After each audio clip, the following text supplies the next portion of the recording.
va, moi? Bonjour. Comment tu vas? Très bien.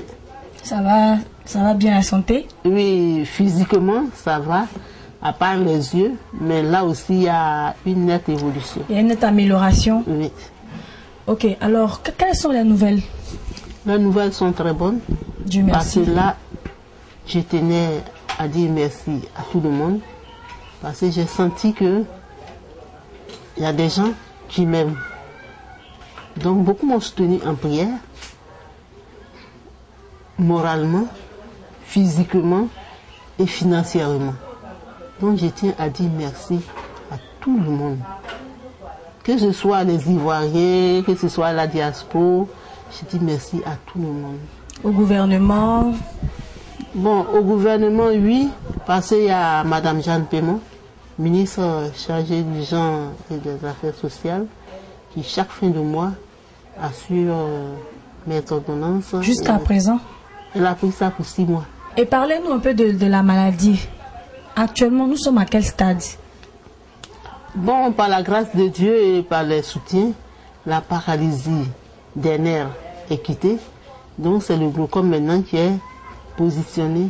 Et nous sommes encore en train de faire le traitement. Parce qu'ils nous ont dit de voir jusqu'à ce que les nerfs répondent. La paralysie est finie, mais il faut que les nerfs reprennent les forces pour que s'il n'y a jamais une opération, les nerfs puissent supporter. Et c'est ce traitement-là que nous sommes en train de faire encore. Et ce traitement-là est coûteux? Disons, ils ont changé de produit, mais c'est dans la même veine de 90 000 francs par mois. Et vous savez, vous avez encore toujours besoin de soutien? J'ai toujours besoin de soutien, parce que là, comme tout le monde sait, même au plan international, tout le monde sait que je suis malade, personne ne m'appelle pour travailler. Donc si je ne travaille pas, je n'ai même pas moi-même un sou pour pouvoir me soigner. Manger est compliqué, donc j'ai besoin de soutien toujours. J'ai oublié de dire merci à 2 jeunes hommes.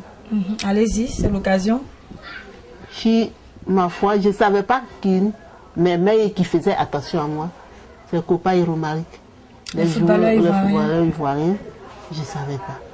Mais j'ai été très agréablement surprise quand Copa m'a appelé de son portable pour me parler et me dire, bon, j'envoie quelqu'un chez toi. Puis ce quelqu'un est venu vraiment, ça m'a fait chaud au cœur. Romaric, lui, il est passé par une radio et ça s'est fait. En tout cas, je tiens à dire merci. Je ne pourrais pas citer tous les noms parce qu'ils étaient nombreux, ceux qui ont réagi. Et j'ai des difficultés pour écrire les noms. Donc, dès qu'on fait que je n'ai pas quelqu'un pour enregistrer les noms à côté, je n'arrive pas à faire ce que j'ai à faire. Donc, il ne faudra pas qu'il se fâche. Et surtout, un monsieur qu'on appelle monsieur Karamoko, c'est lui qui a acheté mes 2 verres, mes 2 paires de lunettes. Monsieur Karamoko? Oui. C'est lui qui a acheté mes 2 paires de lunettes. Bon, le prix, ça va. Ok, merci à... Et actuellement, c'est lui qui m'aide aussi à gérer un peu... Continue de vous aider. Oui. Merci. Merci beaucoup à vous. Merci à vous aussi. Merci à la presse, parce que si je néglige la presse, c'est pas bon. Oui. Il a fallu la presse pour écrire. Il a fallu vous pour que toute la communauté internationale soit informée de mon état de santé. Et une femme de grand cœur, Aïcha Bakaïko, c'est la main qui est venue me soulever dans ma maison, payer mon transport, m'emmener en clinique pour que je sois suivie jusqu'à aujourd'hui. Si elle a payé taxi, là, c'est pas consultation et première ordonnance qu'elle ne va pas acheter. Je tiens vraiment à lui dire.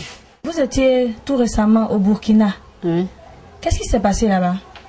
Bon, là-bas, j'étais partie dans le cadre de recherche, de travail, disons. Parce que mes pieds, mes bras répondent. Si c'est les yeux qui ne répondent pas, mais il faut bien que je travaille pour vivre. Dieu a dit dans sa parole que chacun mangera à la sueur de son front. Donc, je ne peux pas me confondre sur mon état de santé, surtout que ce sont les yeux. Moi, je suis allée là-bas pour chercher des partenaires, des sponsors, des gens de bonne volonté par rapport à un scénario que j'ai écrit, que j'ai baptisé Femme d'affaires. Bon Dieu merci, il y a eu des oreilles pour m'écouter et j'espère que ça va aller. Et racontez-nous un peu l'histoire de Femme d'affaires. Femme d'affaires, c'est qui?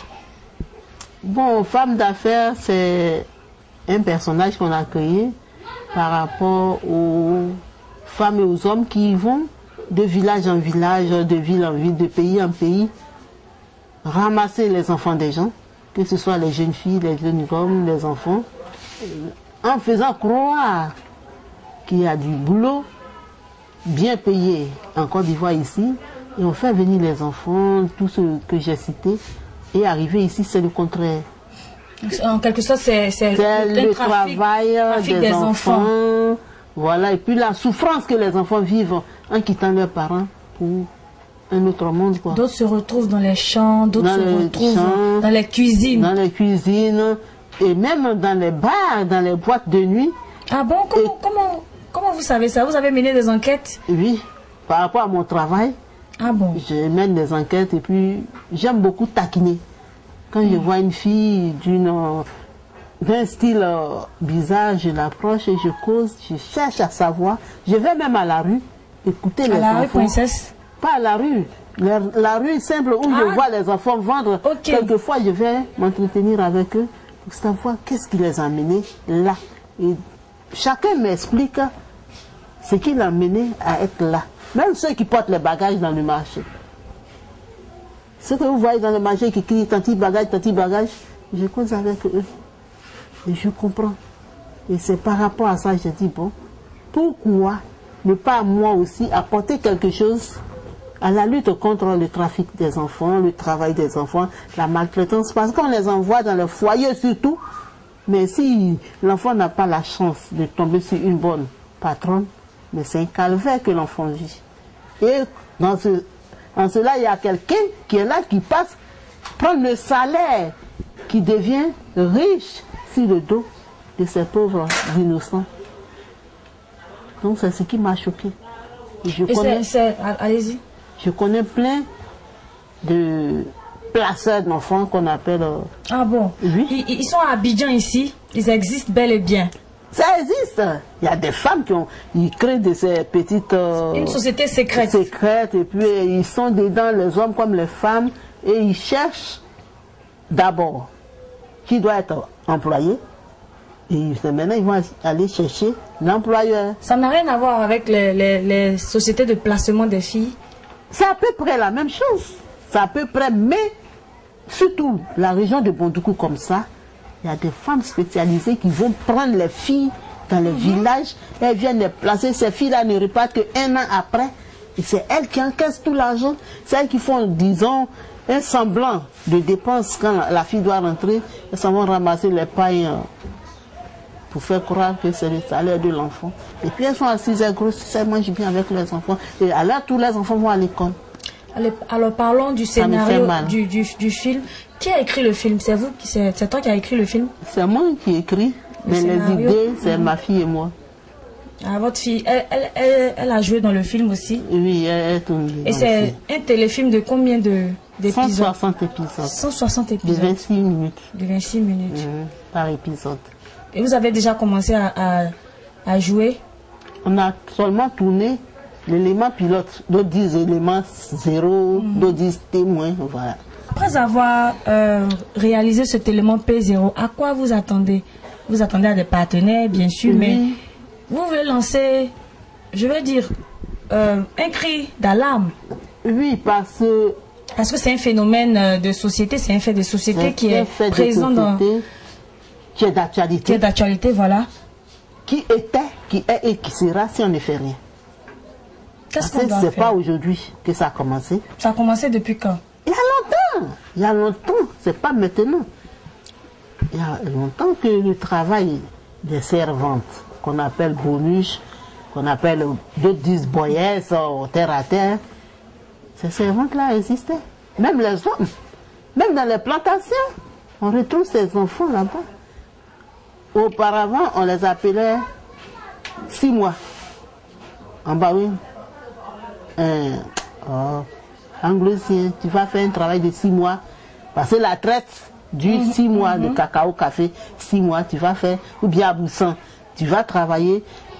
La récolte, vous divisez en 3. Toi, tu as une partie et le propriétaire a 2 parties. Tu prends sa plantation, tu travailles dedans, il te donne une partie et tu as Et lui, il a 2 parties. On appelait ça Abousson. Et ça existait avant, c'est pas maintenant. J'ai visionné le film et je me suis attardée un peu sur les acteurs. Oui. Comment s'est fait la recherche de ces acteurs-là? Bon, ces acteurs, moi, je suis beaucoup les spectacles. Et puis, je rends visite aussi aux compagnies qui forment les comédiens. Ah bon? Oui, par exemple, Omega, il a sa troupe qui forme ses élèves là-bas. Moi, je vais souvent suivre les répétitions et je sais que celle-là ou bien celui-là peut faire une affaire pour moi. Moi-même, j'ai des enfants aussi que j'encadre. Donc, c'est comme ça que... Mais pourquoi tu n'as pas cherché à prendre les grosses têtes, les personnes qui sont déjà connues, et puis tu allais vers les élèves, voilà, les élèves. Ils sont donné la chance aux autres aussi. Les grosses têtes sont déjà des grosses têtes. Quelquefois, ils sont capricieux. Et ils ne vont pas te rendre le travail que tu veux. De deux, mais c'est la star. Alors que ces enfants, moi je sais que c'est quelqu'un qui a fait que je suis ce que je suis. On ne me connaissait même pas à ce stade-là. Quand je disais le conte, les gens me connaissaient en tant que conteuse. Mais personne ne prêtait attention à moi. Il y a des films dans lesquels j'ai tourné, mais personne ne me reconnaissait. Mais il a fallu qu'on m'appelle dans ma famille pour que j'émerge. C'est comme ça. Si l'autre avait dit, je veux les grosses têtes, on n'allait jamais m'appeler parce que je n'étais pas encore grosse tête. Donc il faut quelqu'un pour faire quelqu'un. Voilà. Et aujourd'hui, le P0 est prêt? Il est prêt. Quelles sont vos attentes? Quels sont vos besoins? Bon, actuellement, c'est vrai que j'ai des difficultés de déplacement, mais j'essaie quand même d'approcher et de présenter ce pilote-là à des gens de bonne volonté. J'ai déjà déposé sur plusieurs tables que je ne vais pas citer ici, parce que je ne sais pas, bon. Okay. Donc j'attends que ceux-là m'appellent pour dire, à moi, on a regardé, voilà ce qu'on peut faire pour toi. Et ceux qui aussi entendent ce que je suis en train de dire, s'ils sont intéressés par la lutte contre le travail des enfants, peuvent m'appeler. On va travailler ensemble.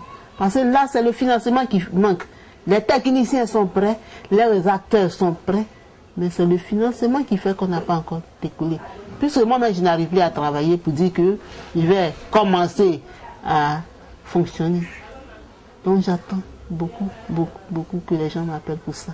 Chantal Compaoré et la première dame de la Côte d'Ivoire, Madame Ouattara, ont signé un traité concernant le travail des enfants. Est-ce que tu étais à cette cérémonie-là?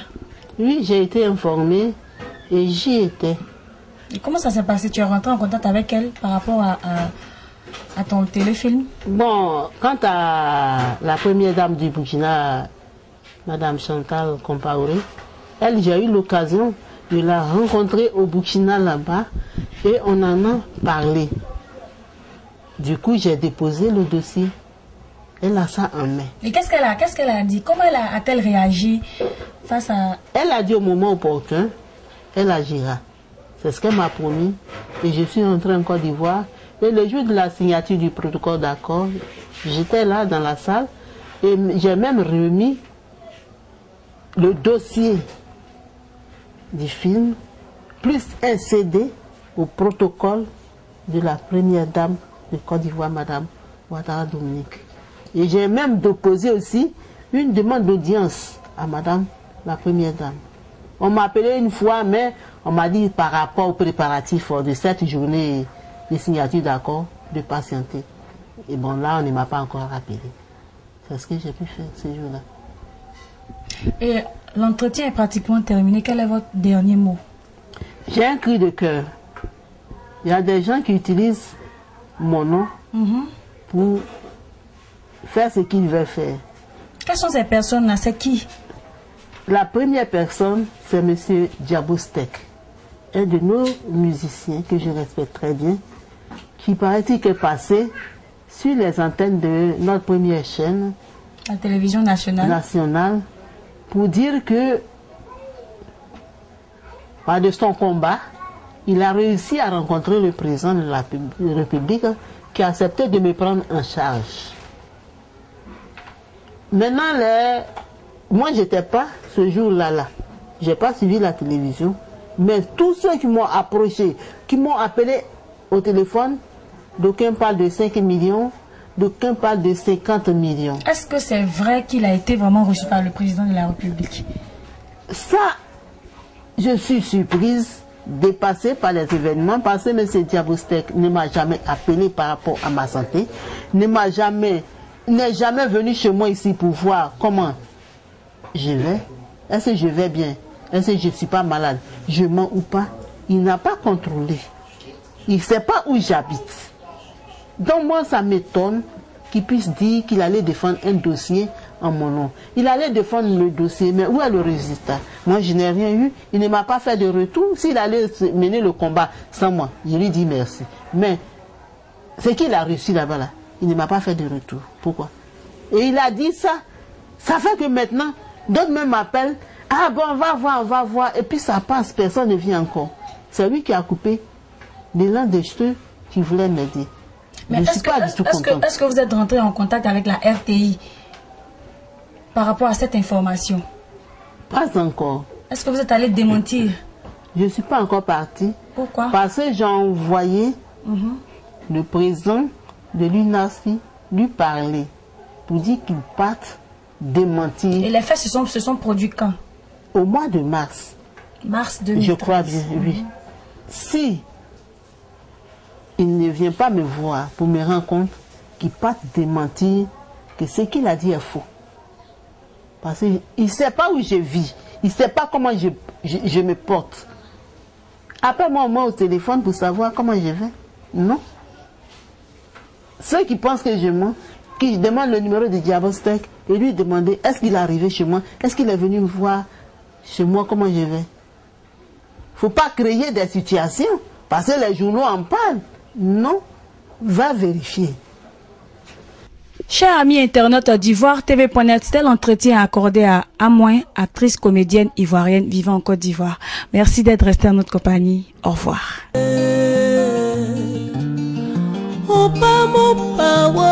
Tu sais, les affaires sont les affaires. Oui, Asso. Les affaires sont les affaires. Je t'attends. Oui, à tout à l'heure. À tout à l'heure. Vraiment, Asso. Oh, qu'elle m'appelle. Je suis très contente. Bon, je me fais belle avant qu'elle n'arrive. Même si elle veut 20 filles, il n'y a pas de souci. Vous avez causé des... Non, tante, je suis en train de leur donner. Bon, je vais accompagner cette petite yo-yo là. Oui. À mon retour, tu as tout surveillé. Manger la même Manger la tu as vu comment ça est? Oui, c'est presque... Ok, à tout à l'heure. Ne me regarde pas, hein.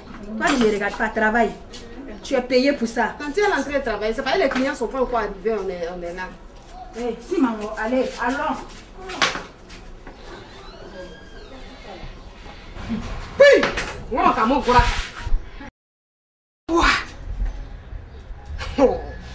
La fille est malade.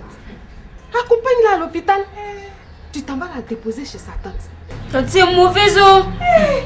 Tante va envoyer un enfant de quelqu'un à l'hôpital. Oh, ma chère, c'est le même sort qui nous attend. Hein. J'ai dit, c'est les femmes comme ça là. Moi, je frappe au village. Je frappe ça. Et puis tu as dit quoi? C'est le même sort qui nous attend. Aïe. Moi, mon gouvernement est fini. Ici là, je ne travaille plus ici. C'est fini. Attends, toi quand tu parles là même, tu t'entends. Si c'est pas un restaurant, toi tu connais où? Le jour ils sont allés nous chercher dans le gros camion là, dans notre trou à rats là. Ils sont venus nous déposer sur Poulouse, au Fébé les portails là. Toi tu es sorti encore. Toi tu es sorti encore. Alors tu vas aller où? Si c'est pas pour nettoyer le sol de Tanti et puis laver les grosses mamites là, tu sais faire quoi d'autre? Attends, regarde, pardon, j'ai mes problèmes. Oui, je suis là, j'ai mes problèmes. On est, tu connais Abidjan, on est bien, on connaît où?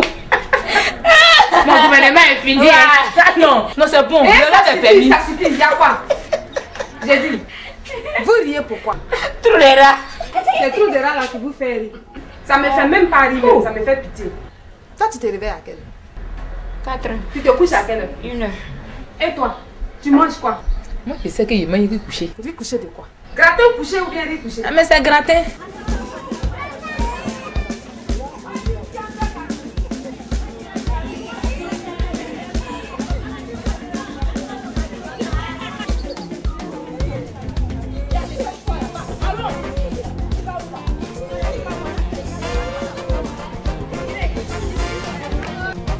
Tu vas où là? Tu vas où? Passe ici là.